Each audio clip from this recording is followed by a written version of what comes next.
Hello, yes, this is the Trieste. This is the Trieste. I heard you very well. Go ahead, Trieste, over. Just imagine two guys going 7 miles down into the deepest end of the deepest ocean. USS Winding, we have bioluminescence at 32. Trieste, again, over. Just boggles your mind to think of someone going down there.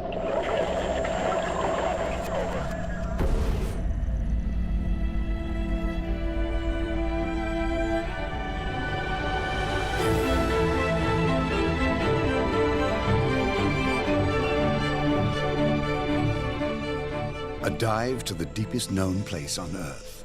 Challenger Deep in the Pacific's Mariana Trench. More than 11 kilometers beneath the sea. No air, no light. Two men would set out to explore the ocean's most hostile extremity. 28-year-old U.S. Naval Lieutenant Don Walsh, a qualified submarine officer, and 37-year-old Swiss engineer Jacques Piccard. Together they would pilot a one-of-a-kind bathyscaphe, the Trieste. A creation of Jacques' father and collaborator, physicist Auguste Piccard, best known for his high-altitude study of cosmic rays. Through the 1920s and 30s, his pressurized spherical capsule would set records, surpassing an altitude of 21,000 meters. Auguste Piccard was unbelievable. He never took a rest. Even on the coffee break, he was thinking about something. Always working. Between 1930 and 1932, his balloon flights produced the first accurate measurements of radiation from space. Piccard traveled to the 1933 World Exposition in Chicago, where his stratospheric gondola was on display next to the deep-diving bathysphere designed by Otis Barton and William Beebe. The experience was life-changing. Piccard would now direct his attention to deep-sea exploration and research. Delayed by the outbreak of World War II, it was not until 1948 that the craft would finally venture into the ocean. On its first unmanned deep dive, Piccard's FNRS-2 would reach the astonishing depth of 1,400 meters. Piccard knew that it could withstand pressure at depths far, far greater. His third and most ambitious attempt, a new bathyscaphe, the Trieste. The principle behind the design of the Trieste is it's a balloon. It's a balloon that goes down instead of up. Hanging below this gasoline-filled bag, if you will, the steel ball, where these two guys were crouched together looking out this tiny, tiny little porthole. When you think about the basic physics, gasoline floats, you just need enough to float that 11-ton sphere. You got the chambers on the end for air that hold you up in the surface like a life jacket. Amazing stuff that they really pulled off. The U.S. Navy Office of Naval Research had heard of Piccard's work in Italy, by now in collaboration with his son Jacques. Undersea warfare is the Navy's game, and that's a part of it that I was involved in. And you need information. I think it was in 1956 or so, I got a directive to visit Naples, Italy, and inspect the bathyscaphe Trieste. There were a lot of things we didn't know about the undersea environment. Trieste offered a possibility of getting information that otherwise we couldn't get. The Navy, they were operating in a world that no one really understood, and they needed to study this and understand it. So they went to Europe, and they found the Trieste.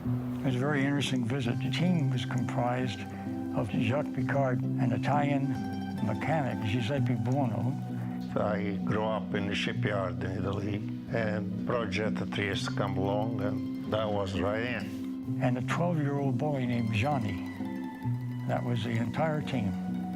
So came back and reported on that and said, yeah, it looks like it's worth looking into. In 1958, the Navy purchased the Trieste, replacement parts, and the consulting services of the Piccards and Giuseppe Buono for $1 million, moving them all to the Naval Electronics Laboratory in San Diego. A gutsy deep-sea research mission had begun, Project Nekton. Qualified naval submarine officer Lieutenant Larry Schumacher was appointed executive officer, and 34-year-old Dr. Andy Rechtitzer was appointed scientist in charge and project director. Andy was a pioneer in his own right. who helped convince the Navy to do what they did. Just one of those people who truly made a difference. I was a lieutenant in the Navy, 28 years old, and 4 years out of the Naval Academy. So one day, I'm sitting in my office on board the submarine tender, in comes this fellow, introduced himself. My name's Andy Recknitzer. And he said, the Navy's just bought this new thing, bathyscaphe Trieste. And he had this very tall guy with him. He didn't say much. His name was Jacques Picard. The Commodore said, well, how can we help? Andy Recknitzer was loaded for that question. He said, glad you asked.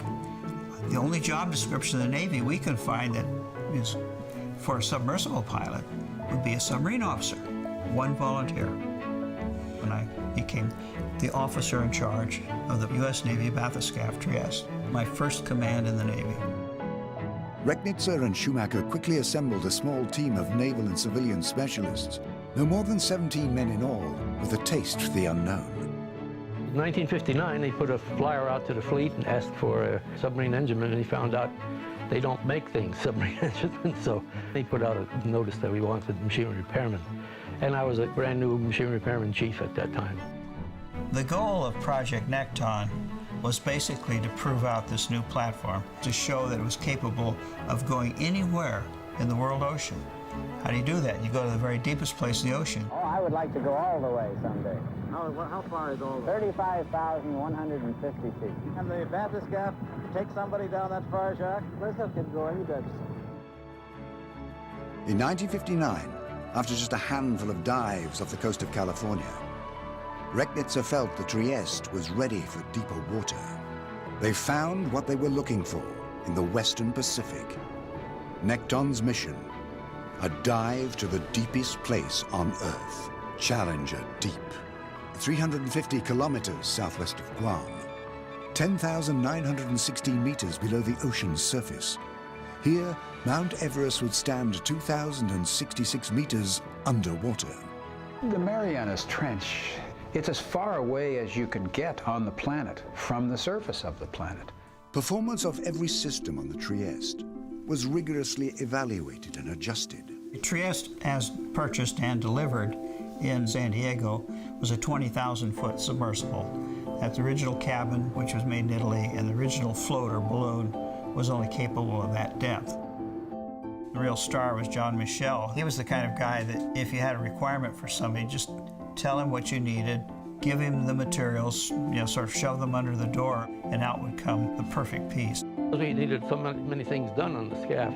As I started replacing things, broke the antechamber window, the sphere came apart, the water current meter, that wasn't working anymore. He took the Trieste in and put it up on land and took it all apart, and then put the new cabin on it and had the extended balloon. Everything on the bathyscaphe is one of a kind. Nothing you can buy off the shelf. Everything that we put on the bathyscaphe, we had to think of and design and make it. Test dives off Guam began. Nothing could be left to chance. They did this step by step by step. Each time they did it, there was this kind of challenge and response, a challenge, and so they worked deeper, they got deeper. November '59, we made a dive to 18,000 some odd feet, so that set a new world's record. And then in January, we dove to 24,000 feet, another record. The team faced daunting setbacks, but each was met with a solution. Confident, the fragile Trieste was slowly towed towards her destiny. If you're interested in where the deepest spot is, you've got all kinds of maps. But that's a very long time ago and probably not too accurate. So what we did was we used explosives. And we'll time the echo.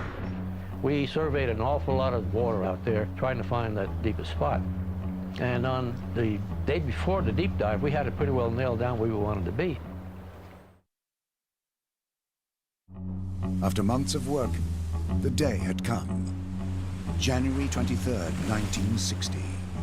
With Lieutenant Don Walsh and Jacques Picard selected to make the attempt. On the morning of the deep dive, we had now determined where the Challenger Deep was, sort of this axis of 7 miles long and about a mile wide. And when the tug came out from Guam, towing the Trieste at a magnificent 5 knots, which is as fast as we dare go, Because remember, it's an underwater balloon, it's pretty fragile. And came out, we said, okay, put it here. That's where we did the dive. There was a lot to think about that morning. The sea state was somewhat rough. Well, that day was pretty bad. We ended up on the rough sea, and the Trieste was pretty bad. The inside was more safe than the outside because of the waves. Was a lot of shock there. They got to decide we can do all we can do. The moment comes, if you miss it, it may never happen.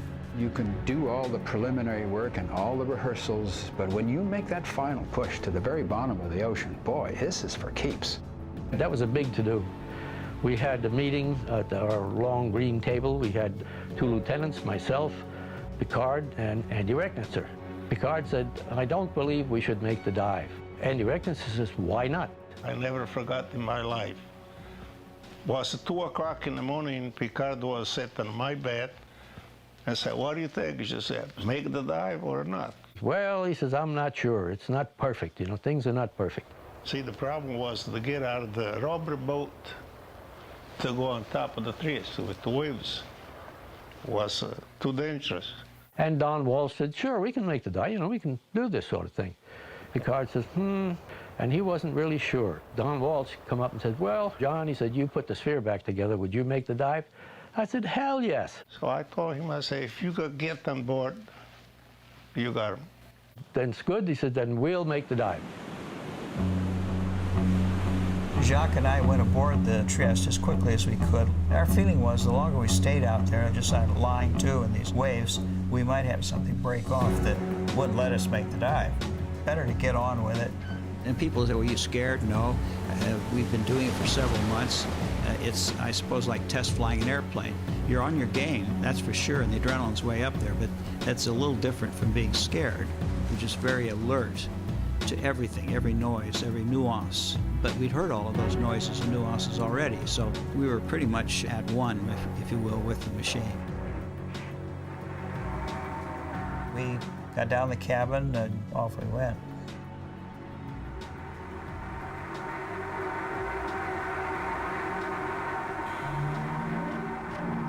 Wondered what it was like for these guys to make this descent just outside the wall of this crew cabin. There's no oxygen to breathe. It's forever dark, and the temperatures are near freezing. It's tense. Inside the cabin, probably around 40 degrees, and it's almost like a household refrigerator, and not much bigger than a household refrigerator. It was close in there. They have totally different backgrounds. One was an American naval officer, Don Walsh, and Jacques Picard was a Swiss engineer. Try to imagine him sharing this tiny little sphere, Picard being so Swiss and so courtly and sort of aristocratic, if you will. And Don, he was so Navy. Used to getting his own way. I mean, after all, he was in charge. If they had differences on the surface of the ocean, those differences disappeared as soon as they got below the surface. This was a kind of combat with the forces of the ocean. And combat like this really brings people together. They were tight inside that sphere. He came from a different place, a different world, a different set of values, but we had a common goal. Hello, yes, this is the Trieste. We are descending very slowly. The Trieste began her descent to the bottom of the ocean. 100, 300, 1,000 meters. Deeper, deeper. Releasing small amounts of the aviation fuel ballast, Walsh and Picard guided the Trieste to the thermal layers of the ocean, adjusting their rate of descent 1 to 2 meters per second. At 1,000 meters, they had slipped beneath the reach of the sun into the midnight zone. 4,000 meters, the abyssal zone, home to the most bizarre creatures on Earth, surviving under pressures of 9,000 pounds per square inch.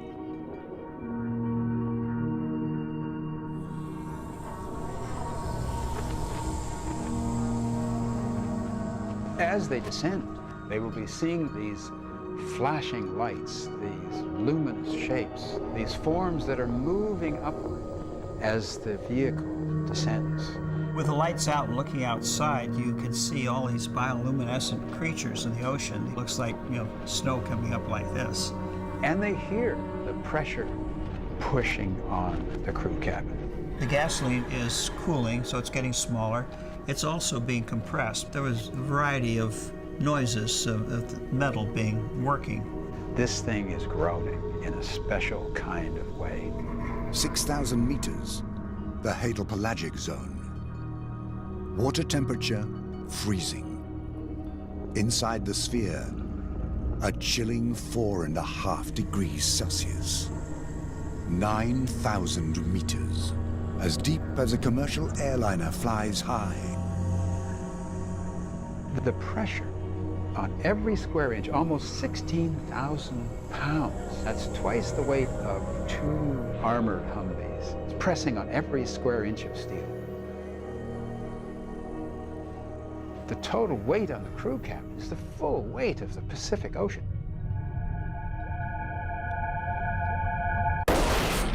A gut-wrenching sound hammers the Trieste. Both men react, searching for answers, for leaks, anything that would explain what was happening. At about 31,000 feet, we had a great big bang, and we really didn't know what it was, except that we were still alive. The big fear was that water was going to come into that crew cabin and turn these guys into pink hash, because that's what the ocean does at those pressures. The thing is, if it had been a failure of pressure boundary, the pressure there was about 7 tons per square inch. It had been over instantly. They waited for the end, and it didn't come. But they were so close to the bottom, and since they weren't dead, they decided to keep going. We looked at all our gauges, everything was working well, so we continued the dive. I mean, who else would do that except these 2 guys? That was the heroic moment.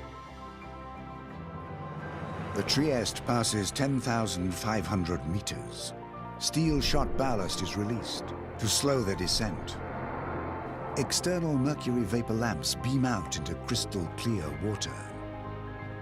Finally, after 5.5 hours of free descent, the Trieste settles on the bottom of Challenger Deep. We shook hands, and we're kind of pleased that we had done something. I think it was a feeling of exuberance, a calm feeling of, well, we did it. Life magazine had a small camera fixed inside the cabin, so we triggered that and took a picture of the 2 of us sitting there. It's the analog to Hillary and Tenzing Norgay on top of Mount Everest. The 2 guys up there got a picture taken. 2 guys down there, we got our picture taken. Sediment rises from the seafloor. Billions of tiny organisms undisturbed for thousands of years. The cloud came up as we landed. It was like being a bowl of milk. But just before we landed at the bottom, we did make a rather exciting find. We saw flatfish, maybe a foot long. What's in the water? We're certainly far from the silent world out there. This dive was made with a big question mark. Is there any sign of life on the bottom of the ocean? That's quite a finding. No one really thought that you'd find a high-order marine vertebrate in the deepest part of the ocean. That was a breakthrough in biology. Their mission accomplished. It was time to return. Shall we go up? Do we have to? It's time. We have to go now, you know? Oh, okay. We have to go now. The first part of the journey is over, but then they've got to get back up that 7 miles. And to do that, they've got to release the ballast. There is the risk that that ballast can't be released. For some reason, it won't come out of the hoppers. We're not moving up yet. No? Are you sure? I'm sure. It was the second 7 miles, the most difficult.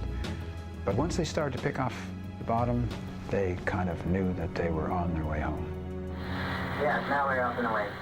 Yeah, I can't see the bottom anymore. No, we're already drifting. 3.5 hours later, Walsh and Picard resurfaced, opened the hatch, and stepped out into the rose-colored Pacific sun.